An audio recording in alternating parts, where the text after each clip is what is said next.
All right, so to continue on with our lesson, we have what we call continuity. So continuity means, is my graph one continuous graph? So I think about continuity like a roller coaster. You don't want a hole in your roller coaster. You don't want any breaks in your roller coaster. You want one continuous piece because you want to be able to ride it all the way from beginning to end. So when I look at my graph here, this is what we consider to be continuous because I have all of my x values. That is when your range is going to be from negative infinity to infinity. Okay? So when we're talking about a removable discontinuity, that means that we have a hole here. And that hole is represented by this open circle. And it's removable because I have a point that is now an x value, but it is disconnected from the graph. So this happens when the x value is disconnected from the graph.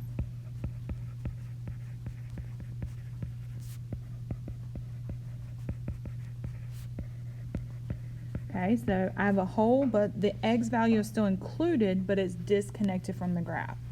Now, the next option we have is what we call another removable discontinuity, but we have an x value that is completely missing. This x value is completely missing because there's a hole, but there's nothing that is actually filling it in, like this point over here. This occurs when I have a denominator. Now, why would that happen when I have a denominator? Well, it happens when I have a denominator because your denominator can never equal 0. So if I have x divided by y, then y can never equal 0. So you're going to have a point that is going to cause that denominator to equal 0, which is going to be a removable point. All right, so jump discontinuity just means that my graph is broken up. Okay, so I had this one original piece, and then it got disconnected and it jumped up to this next one. And then finally, we have what we call infinite discontinuity. So infinite discontinuity means I have two pieces that are disconnected, but those two pieces are disconnected by what we would call a vertical asymptote.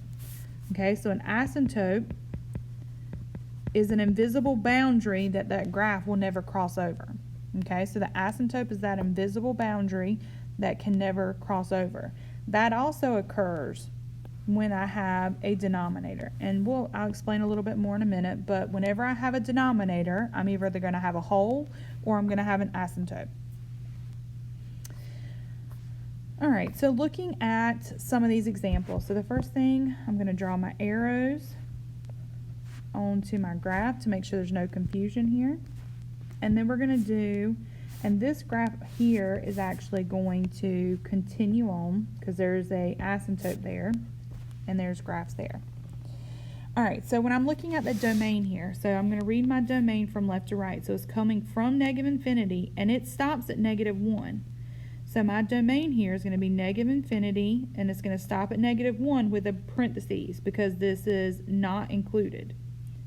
Now, it is disconnected between -1 and 1, so we're going to union that because it's two separate pieces, and then we're going to do from 1 to infinity. So we're doing negative infinity to -1, 1 to infinity. So my range. So my range here, it starts here from the bottom. Now, the thing about that is it starts at 0.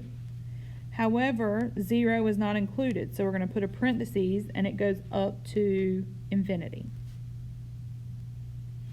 All right, the domain from the next one. So we're coming from the left and we're stopping at +1. Now there's no point at 1 here and there's no point at 1 here.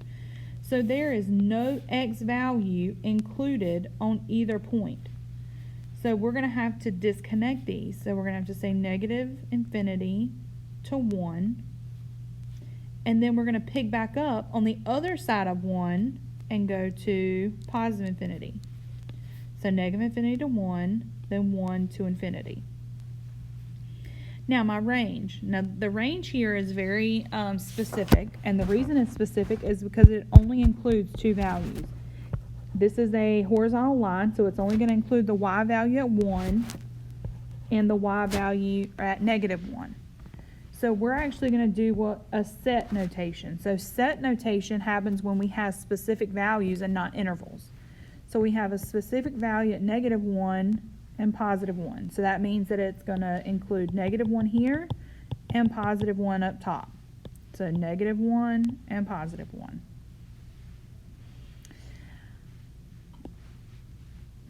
All right, so for my next one, this one's got a lot going on. So domain, we're starting from this value right here. Now there's a closed circle, so that's negative 4.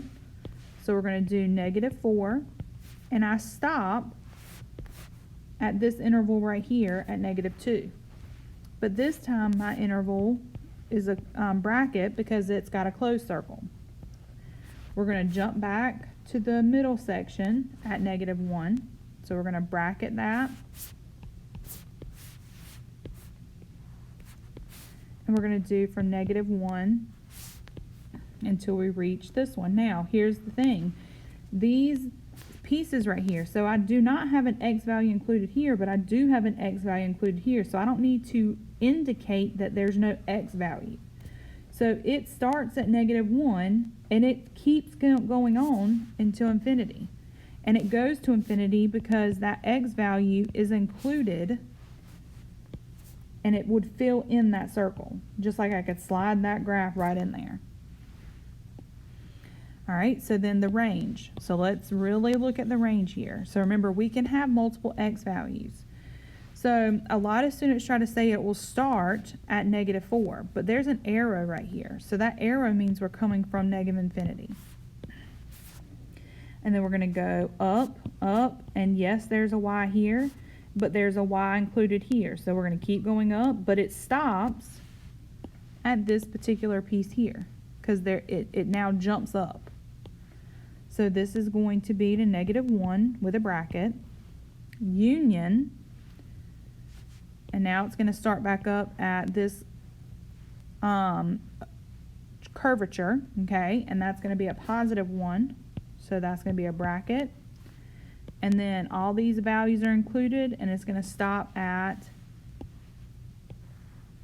positive 1 there. So that's going to, or positive 4 with the parentheses. Okay.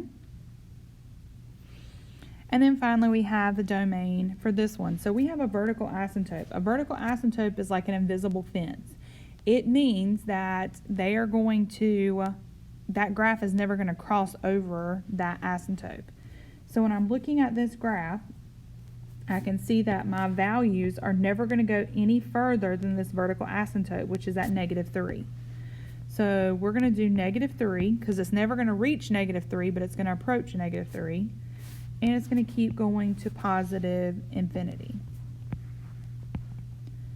Now my range is coming from the bottom. It's coming from all my negative values and going up to my positive values, which is negative infinity to positive infinity. Now for these next two examples, we're going to talk about the domain and the discontinuity.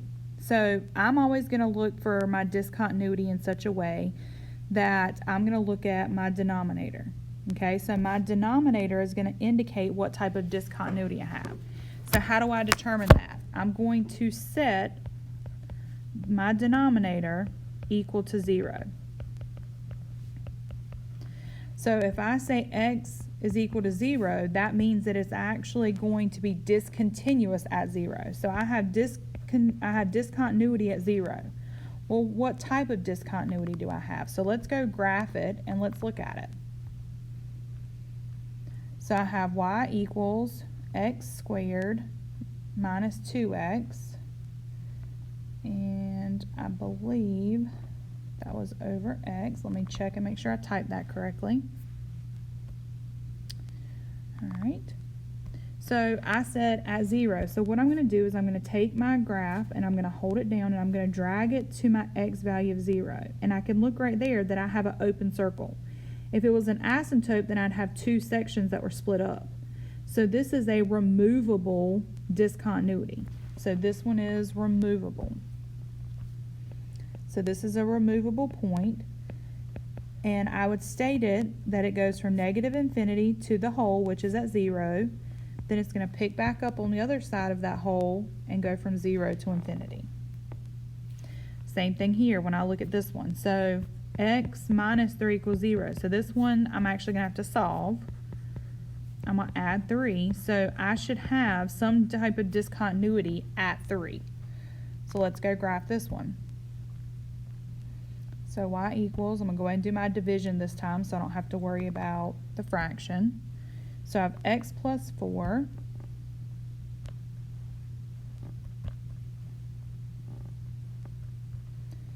over x minus 3. All right, so we said that there was discontinuity at positive 3. So at positive 3, okay, I have x equals 3. That right there you should see is in two separate pieces. So my two separate pieces are going to have a vertical asymptote. So this one is actually infinite discontinuity. So this one is infinite discontinuity. Okay, so if I have infinite discontinuity at x equals 3, the only other thing I need to focus on my domain is going to be the fact that my values go no further than negative 4.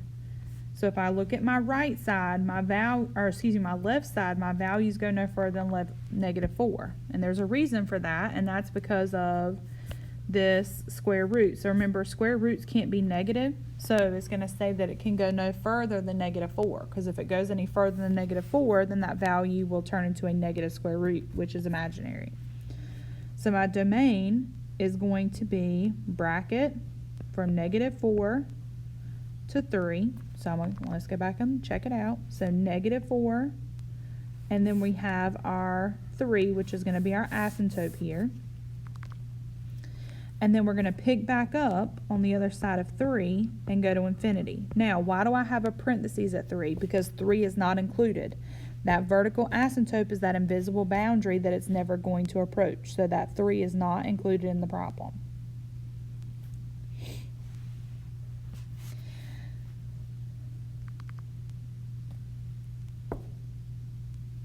Now, the only other thing that I wanted to mention in this particular example is just kind of making sure we understand the end behavior and the end behavior when it's given a value. So I'm going to come back to this example right here, and let's talk about end behavior. So these don't have arrows, okay? So we can't say negative infinity, positive infinity, because it's not going to infinity. So my left side is going to, my x is going to approach negative 4, as my y is going to approach positive 2. So it approaches negative 4 and 2. So if I were to write it as a limit, this would be the limit as x approaches negative 4, f of x approaches 2. All right, so then we have this side. So x approaches 5, and y approaches, so we're approaching 5, and I'm going to estimate that this is 1.5, since I don't know exactly.